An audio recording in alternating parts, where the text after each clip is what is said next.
આપણે જોઈ રહ્યા છીએ ધોરણ 9 ના વિષય એમાં પ્રકરણ નંબર છે 9, જેનું નામ છે બળ અને તેના ગતિના નિયમ. બરોબર. એની અંદર આપણે જોયું સૌપ્રથમ કે એરિસ્ટોટલની માન્યતા. બરોબર છે. તો એની કઈ માન્યતા હતી? તો પ્રથમ એણે એવું વિચાર્યું કે કોઈ પણ વસ્તુનો જો વજન વધારે હશે, એટલે કે વસ્તુ ભારે હશે, તો તેની પડવાની ઝડપ પણ કેવી હશે? વધારે હશે.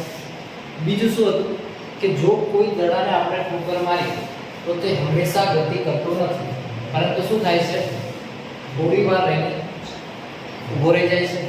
તો એનો મતલબ શું કે એને વારંવાર એને ગતિમાં રાખવા માટે સતત બાહ્ય બળની જરૂર પડે છે. આ બે માન્યતા હતી. કોની હતી? એરિસ્ટોટલની. ત્યારબાદ આપણે જોયું કે બળ વિશે.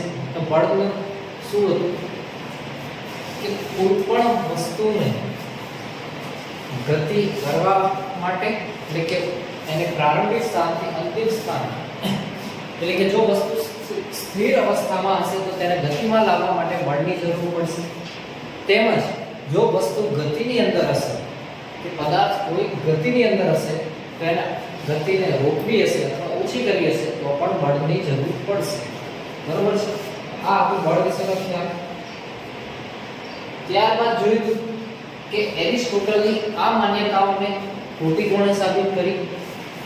તો કે ગેલિલિયો નામના વૈજ્ઞાનિકે. તો એણે શું કીધું? તો એણે એવું કીધું કે જ્યારે કોઈ પદાર્થ ગતિમાં લાવવામાં આવે છે અથવા તેના વેગમાં ફેરફાર કરવામાં આવે છે ત્યારે જ માત્ર બળની જરૂર પડે છે. એટલે કે જો પદાર્થ ગતિમાં હશે જ પહેલેથી, એટલે કે કોઈ અચળ વેગથી ગતિ કરતો હશે અથવા ગતિમાં હશે, તો એ પદાર્થને બળ આપવાની જરૂર નથી, કેમ કે એ પહેલેથી જ ગતિમાં છે એટલા માટે. બરોબર. આ બે વસ્તુ આપણે જોઈ કે ગેલિલિયોના આ વિચાર પર જ આઇઝેક ન્યૂટન નામના વૈજ્ઞાનિકે ગતિના 3 નિયમો આપ્યા છે. બરોબર છે. ત્યારબાદ જોયું કે જ્યારે કોઈ પદાર્થને આપણે બાહ્ય બળ આપીએ છીએ ત્યારે તેનામાં શું ફેરફાર પડે છે? તો પહેલો ફેરફાર શું હતો? કે તેના આકારમાં ફેરફાર પડે છે. તો કે કઈ રીતે પડતો? તો ફેરફાર આકારની અંદર આપણે સ્પ્રિંગનું ઉદાહરણ જોયું કે સ્પ્રિંગના બે છેડાને જો અંદરની તરફ દબાવીશું તો સ્પ્રિંગની લંબાઈ કેવી થશે? ઓછી થઈ જશે. અને જો સ્પ્રિંગની બે છેડાને બહારની તરફ ખેંચીશું તો શું થશે? તેની લંબાઈમાં વધારો થાય છે. તેમજ આપણે ફુગ્ગાનું પણ ઉદાહરણ જોયું હતું. ત્યારબાદ બીજું હતું તો શું હતું તે? કે પદાર્થના સ્થાનમાં ફેરફાર પડે છે. તો કે સ્થાનની અંદર કઈ રીતે ફેરફાર થતો? તો આપણે એના માટે દડાનું જોયું કે દડો જો સ્થિર અવસ્થામાં એની સપાટી પર પડ્યો હશે અને ત્યારબાદ જો આપણે હોકીની સ્ટિક અથવા પગથી એને ઠોકર મારીશું તો શું થશે? પદાર્થ એક સ્થળેથી ખસીને બીજા સ્થળે જશે, એટલે કે એના સ્થાનની અંદર ફેરફાર થાય છે. ત્યારબાદ જોયું કે ગતિની અવસ્થામાં પદાર્થની ગતિની અવસ્થામાં ફેરફાર થાય છે. તો તે કઈ રીતે થાય? તો આપણે જાણીએ છીએ કે જો દડો સ્થિર અવસ્થામાં હશે, બરોબર, તેને ઠોકર મારીશું એટલે કે બળ લગાડીશું તો શું થશે? તે ગતિમાં આવશે. અને જો ગતિમાં રહેલા દડાને આપણે કોઈ અવરોધ કે કંઈક રાખીશું તો શું થશે? તે સ્થિર અવસ્થામાં આવશે. એનો મતલબ શું કે બે થાય કે એની ગતિની અવસ્થામાં કઈ રીતે ફેરફાર પડે?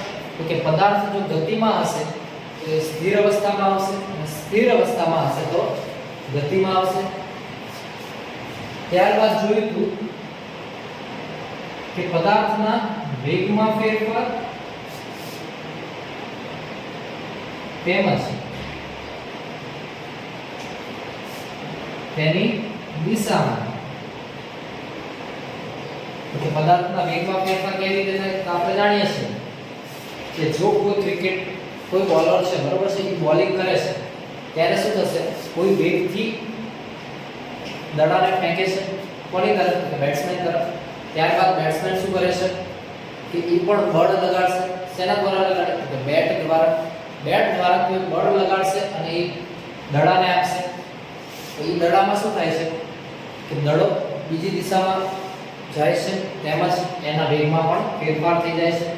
આપણે જાણીએ કે જો એક રન લેવો હશે તો એ હલકા હાથે રમશે, અને જો એને સિક્સર મારવી હશે તો શું થશે, તેને વધારે પડતો બળ લગાડવો પડશે. તો આપણે સમજીએ કે પદાર્થના વેગમાં ફેરફાર થાય તેમજ તેની દિશામાં.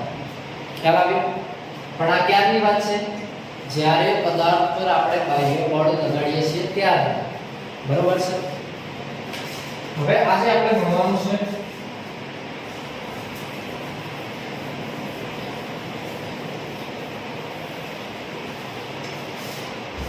પદાર્થ પર બળ તો લાગે છે, બરોબર છે, પરંતુ જે પદાર્થ છે, બરોબર, એ પદાર્થનો એક ગુણધર્મ હશે.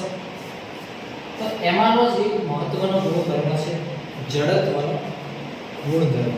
બરાબર છે? જે આપણે આગળ પણ ભણવાનું આવશે અને પાછલા વર્ષોમાં પણ આપણે ભણી ગયા છે વિજ્ઞાનમાં જડત્વ વિશે. તો આપણે જોઈએ કે જડત્વ શું છે, જડત્વનો નિયમ શું છે. બરાબર? તો જોઈએ, જો ઘર્ષણ રહિત સપાટી પર શું છે, જો ઘર્ષણ રહિત સમક્ષિતિજ સપાટી પર ગતિ કરતા પદાર્થનો વેગ અચળ હોય તો તેની ગતિ અવિરતપણે ચાલુ રહે છે. હવે એને સામાન્ય શબ્દોમાં સમજીએ કે જો આપણી હાથમાં લખોટી છે, બરોબર, એને એકદમ લીસી સપાટી પર કે જે સીધી જ છે, સમક્ષિતિજ સપાટી એટલે શું કે એકદમ સીધી જ હોય, બરોબર છે, તો એ સપાટી પર આપણે જો લખોટીને ફેંકીશું તો શું થશે કે તે લખોટી ક્યારેય ઊભી જ રહેશે નહીં, તે સતત ગતિ કર્યા જ કરશે. પણ ક્યારની વાત કરી કે સપાટી એક ઘર્ષણ રહિત હોવી જોઈએ. બરાબર છે? તો આપણે જોઈએ જડત્વનો નિયમ.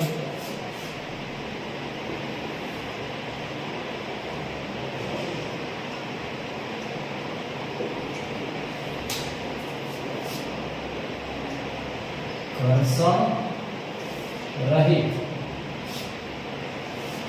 યાદ રાખજો કઈ સપાટી છે, ઘર્ષણ રહિત, તેમજ કઈ કીધી, સમક્ષિતિજ. સમક્ષિતિજ સપાટી પર. આ બે શબ્દો ખાસ ધ્યાન રાખજો. એક તો ઘર્ષણ રહિત સપાટી છે અને બીજી છે સમક્ષિતિજ સપાટી પર ગતિ કરતા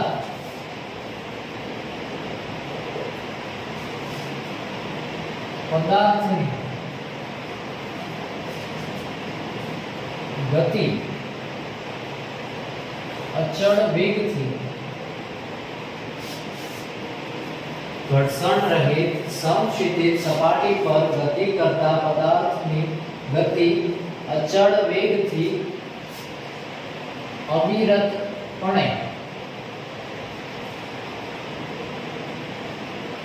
ચાલુ રહે છે, જેને જડત્વનો નિયમ કહે છે. તો ખ્યાલ આવ્યો કે જડત્વનો નિયમ શું થશે કે જ્યારે ઘર્ષણ રહિત સપાટી પર, અને સપાટી પર કેવી છે, સમક્ષિતિજ, એટલે કોઈ પણ ઢાળ નથી, એકદમ સીધી જ છે, એટલે કે ઘર્ષણ રહિત સમક્ષિતિજ સપાટી પર ગતિ કરતો પદાર્થ જો અચળ વેગથી ગતિ કરતો હશે તો તે અવિરતપણે ગતિ કરતો જ રહેશે. અને આ જ છે આપણા જડત્વનો નિયમ. બરોબર છે? તેના પછી છે એક વસ્તુ કે જડત્વનો નિયમ સમજ્યા. ત્યારબાદ છે જડત્વનો ગુણધર્મ. આ બે વસ્તુ ધ્યાન રાખજો, મિક્સિંગ ના થઈ જાય. જડત્વનો નિયમ શું છે, જડત્વનો ગુણધર્મ શું છે, બરાબર છે. તો જડત્વનો ગુણધર્મ શું છે કે જ્યાં સુધી બાહ્ય બળ કોના પર કે જ્યાં સુધી પદાર્થ પર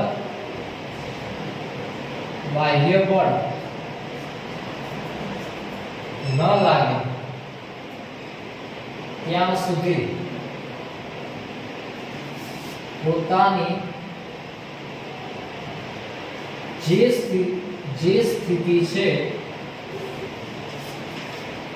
તે મુજબ જ રહે અથવા તે મુજબ જ રાખવાના ગુણધર્મને જડત્વનો ગુણધર્મ કહે છે.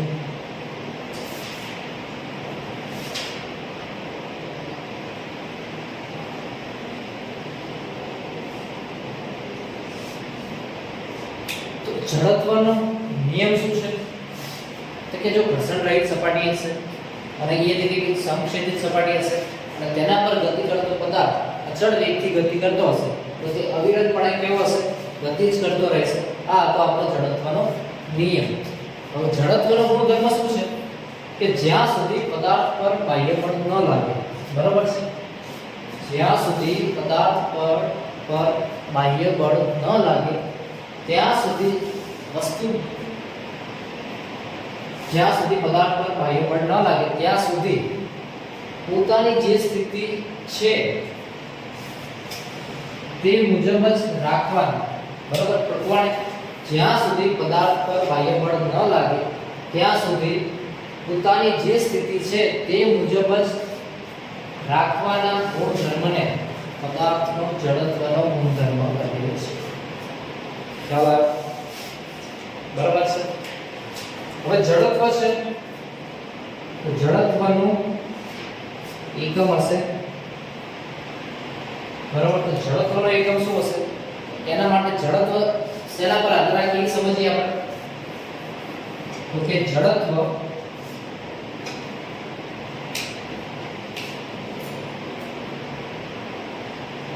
પદાર્થનું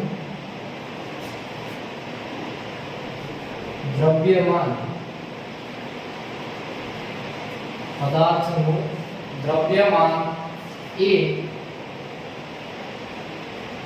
પદાર્થના જડત્વનું માપ દર્શાવે છે. તો સમજીએ હવે આ વાક્ય કે પદાર્થનું દ્રવ્યમાન એ પદાર્થના જડત્વનું માપ દર્શાવે છે. તો પદાર્થનું દ્રવ્યમાન એટલે શું? સાદી ભાષામાં જોઈએ તો આપણે વજન કહી શકીએ, બરાબર. તો પદાર્થનું વજન એ પદાર્થનું જડત્વ છે.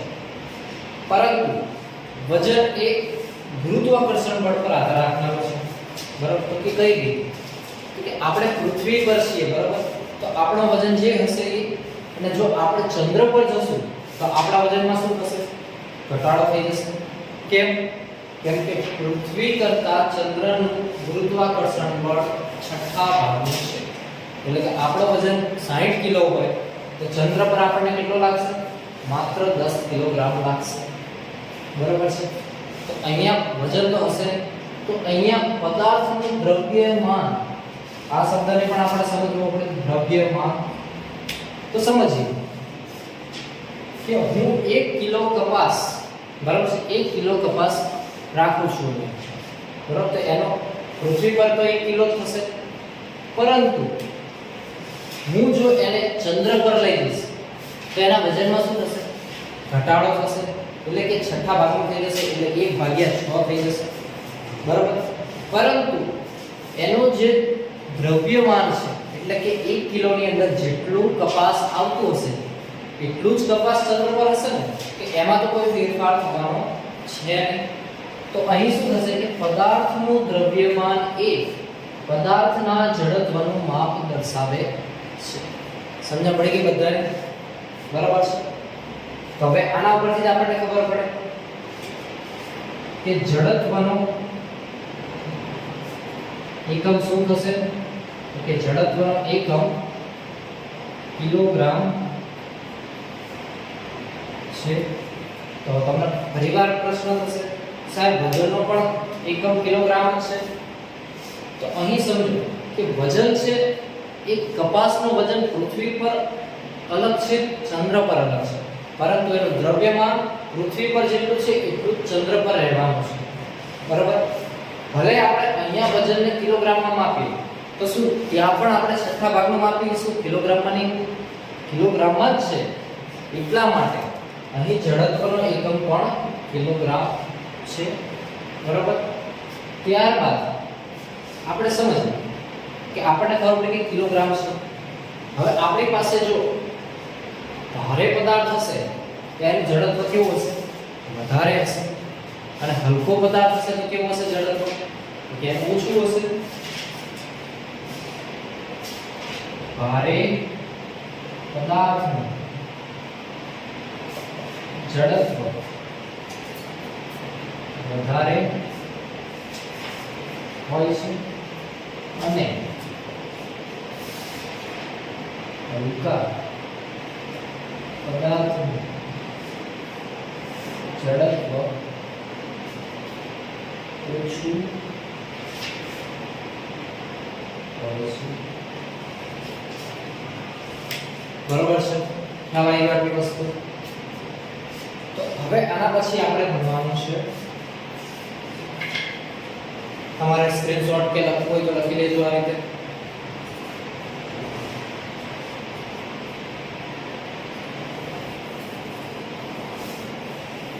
હવે આપણે ભણવાનું છે કે પદાર્થ પર બળ તો લાગે છે પણ બળ કઈ રીતના લાગશે?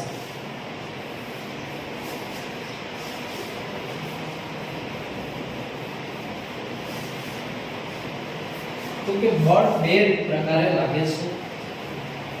શું કીધું? પદાર્થ પર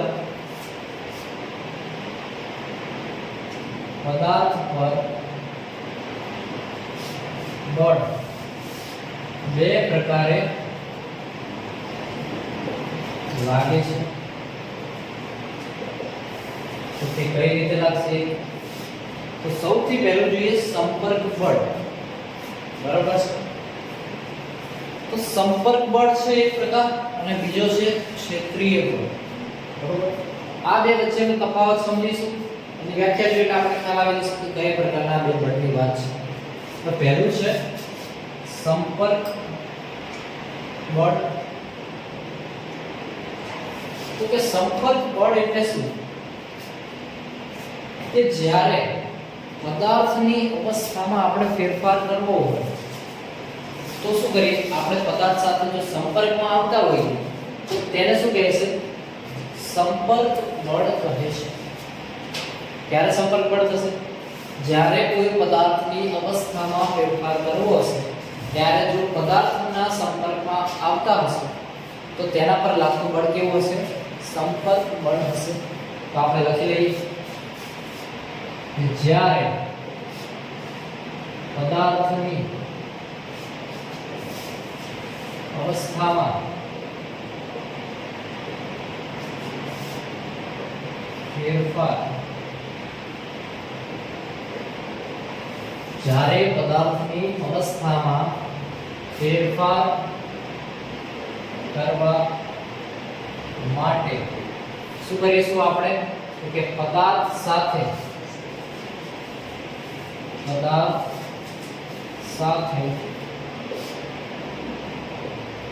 સંપર્કમાં રહે તે રીતે બળ લગાડવામાં આવે તો તે બળને સંપર્ક બળ કહે છે.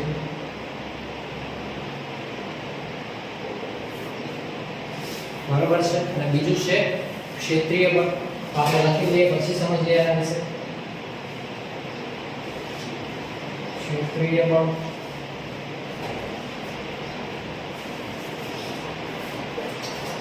તો કે જ્યારે કોઈ પદાર્થ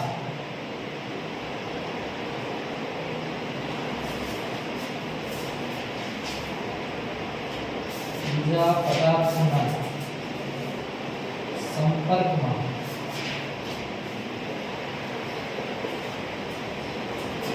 આવ્યા વગર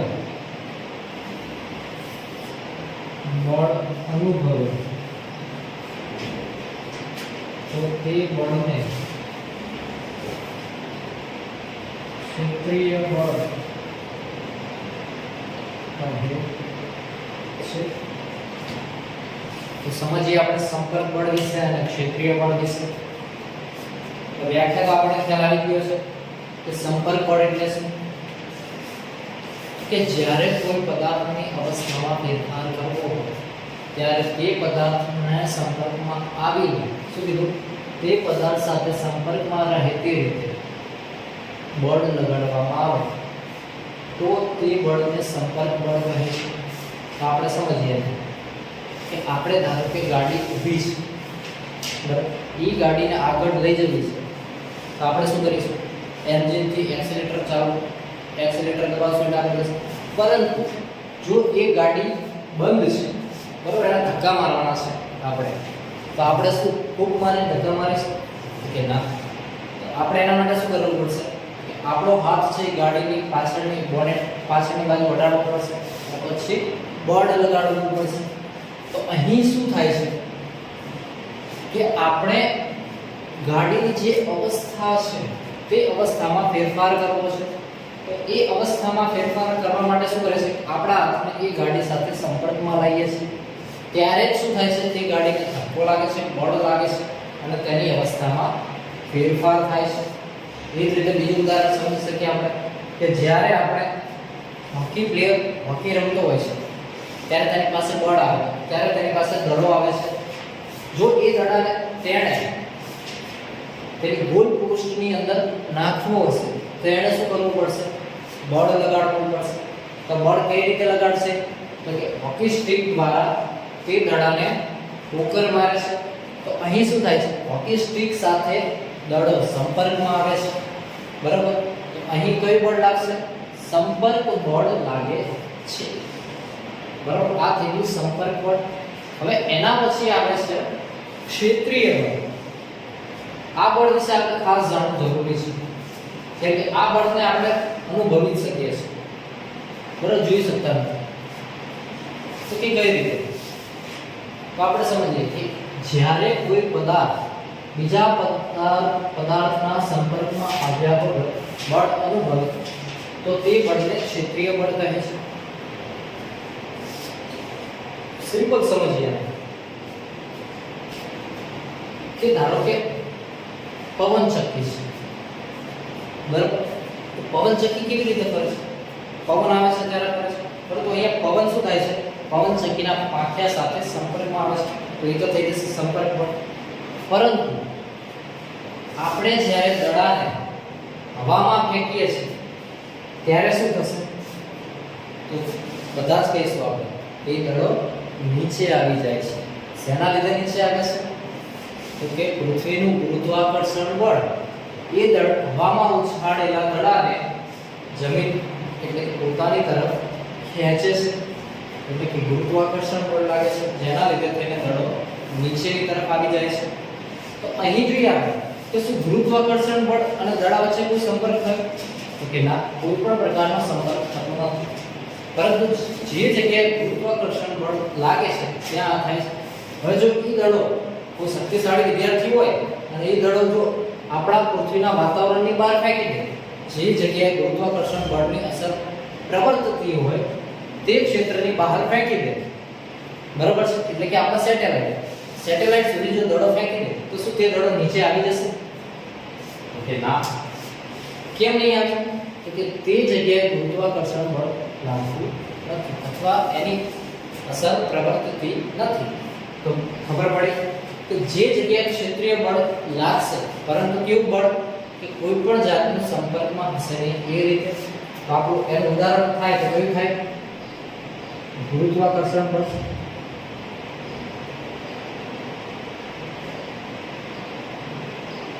તો આપણને જો કોઈ પૂછે કે ગુરુત્વાકર્ષણ બળ એ ક્ષેત્રીય બળ છે કે સંપર્ક બળ છે, તો આપણને ખ્યાલ આવી જાય તો ગુરુત્વાકર્ષણ બળ એ ક્ષેત્રીય બળ છે. તો એ જ રીતે બીજા ક્ષેત્રીય બળ કયા છે? તો એક થશે વિદ્યુત ચુંબકીય બળ અથવા ચુંબકીય બળ કહી દઈએ. ચુંબકીય બળ, ચુંબકીય બળ વિશે પણ આપણે જાણીએ છીએ કે જો આપણી ખીલી પડી હશે થોડી દૂર અને એની નજીક જ આપણે ચુંબકને લઈ જશું તો શું થશે? તરત જ એ ખીલી ચુંબક તરફ આકર્ષાય છે. બરાબર? તો અહીં શું ખીલી અને ચુંબક વચ્ચે કોઈ સંપર્ક થાય છે કે ના? વચ્ચે તો અવકાશ જેવું છે. તો અહીં શું થાય? ચુંબકની જે ક્ષેત્ર હશે, ચુંબકીય ક્ષેત્ર, એની અંદર જો ખીલી આવતી હશે તો તેના પર બળ લાગે છે, એટલે કે ખીલી પર બળ લાગે છે. જો ચુંબકીય ક્ષેત્રની બહાર ખીલી હશે તો તે જગ્યાએ ચુંબકનું બળ ખીલી પર લાગશે નહીં. બરાબર છે? ત્યારબાદ છે ત્રીજું ઉદાહરણ,